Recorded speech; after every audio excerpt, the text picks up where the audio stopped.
সেখানটা উনি শেষ করলেন। আর আমি মনে করছি যে তাহলে ওখান থেকেই আমি শুরু করবো।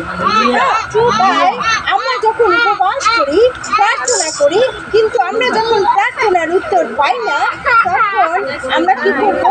রোদন সহকারে, ক্রন্দন সহকারে আমরা উপবাস করবো। কারণ আমরা বাইবেলে নানা জায়গায় দেখি যে ক্রন্দন সহকারে যখন প্রার্থনা করেছে তারা প্রত্যেকেই উত্তর পেয়েছে। Hallelujah, hallelujah, hallelujah. যখন কোনো প্রার্থনার উত্তর পাবো না, তখন আমরাও সেই ক্রন্দন সহকারে প্রার্থনা করব।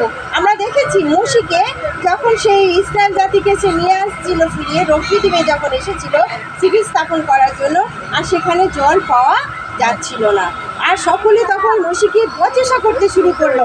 তখন মোশি কি করছিলেন? ক্রন্দন সহকারে উচ্চ রবে তিনি কাঁদছিলেন আর ঈশ্বরের কাছে প্রার্থনা করছিলেন যে এরা তো এখন আমাকে পাথর ছুঁড়ে বধ করবে, কিন্তু আমি কি করে এদেরকে রক্ষা করব? তিনি ক্রন্দন করেছিলেন।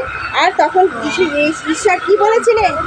সেই হোরেবে পর্বতে আমি সেখানে থাকবো, আর তুমি লাঠি নিয়ে গিয়ে সেখানে ঠেকাবে আর সেখানে জল আসবে। হালেলুয়া। আমরা যখন প্রভুর জন্য ব্যবহৃত হই, প্রভুর জন্য কাজ করি, তিনি আগে থেকে সেখানে উপস্থিত থাকেন। হালেলুয়া। তিনি বলছেন হোরেবে পর্বতে আমি থাকবো। তার মানুষকে, তার সন্তানকে, তার বিশ্বাসীকে যখন কাজ করান, তিনি তাকে দিয়ে যখন কাজ করাতে চান, তিনি সেখানে আগে থেকেই উপস্থিত থাকেন, তাই না? সেখান থেকে আমরা আমাদের সমস্ত কাজ ছেড়ে আমরা কি করি? যখন আসি তার আগে প্রভু যিশু এখানে এসে উপস্থিত আছেন। হালেলুয়া। তাই তো তিনি আমাদেরকে আশীর্বাদ করছেন, সুস্থ শরীরে আমাদেরকে আনয়ন করেছেন। আর যদি আমরা দেখি হাগারের বিষয়, হাগারও কি করেছিলেন? যখন আব্রাহাম তাকে, তার সন্তানকে আর কিছু খাবার আর জল দিয়ে পাঠিয়ে দিয়েছিল, আর তারপরে যখন সে আস্তে আস্তে যখন সে জল শেষ হয়ে গেছিল, তখন সে অনেক কাঁদছিল। তার বাচ্চা যখন কাঁদছে, তখন সে আর মা হয়ে সন্তানের সে কান্না দেখতে পারছে না, ভাবছে এবারে জলের অভাবে, খাদ্যের অভাবে সে মারা যাবে। তখন তাকে ঝোপের মধ্যে একটা জায়গায় রেখে মা দূরে সরে আছে, কারণ তার মৃত্যু সে দেখতে পারবে না। আর ক্রন্দন সহকারে, সেদিন বাইবেল যদি আমরা ভালো করে পড়ি, আদি পুস্তক 21 পদে দেখতে পাবো তিনি ক্রন্দন করছিলেন, কাঁদছিলেন যে এখন কি করবে। আর সেখানে সে প্রভু ঈশ্বর কি করেছিলেন?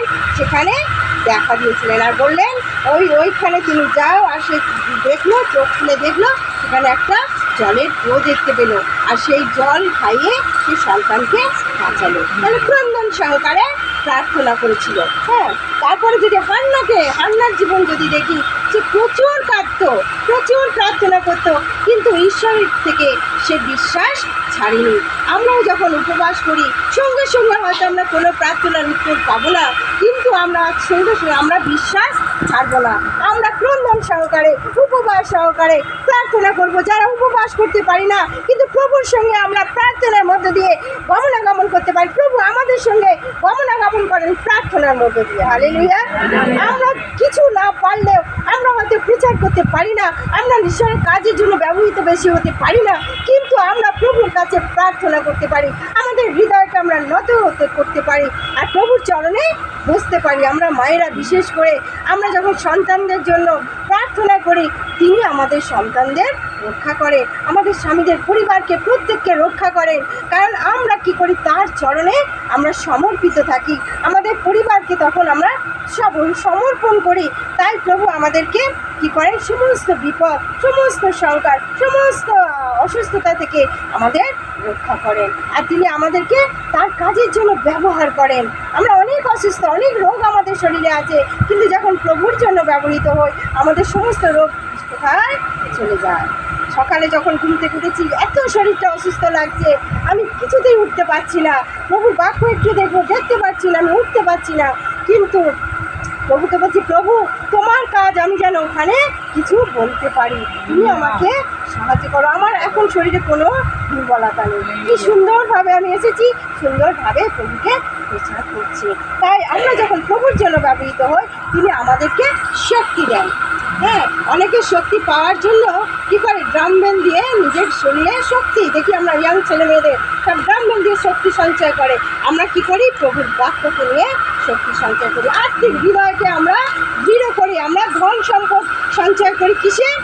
আত্মিক বাক্যের আমরা কী করি, ধন সঞ্চয় করি। সেই পাপিষ্ঠা নারীও কী করেছিল, চোখের জলে যিশুর পা ধুয়ে দিয়েছিল, আর সে পরিত্রাণ পেয়েছিল, তাই না? তাই জন্য যখন আমরা দেখি অনেক উদাহরণ আছে, ক্রন্দন সহকারে যখন আমরা প্রার্থনা করি তখন আমরা অনেক সব প্রার্থনা আমরা উত্তর পাই।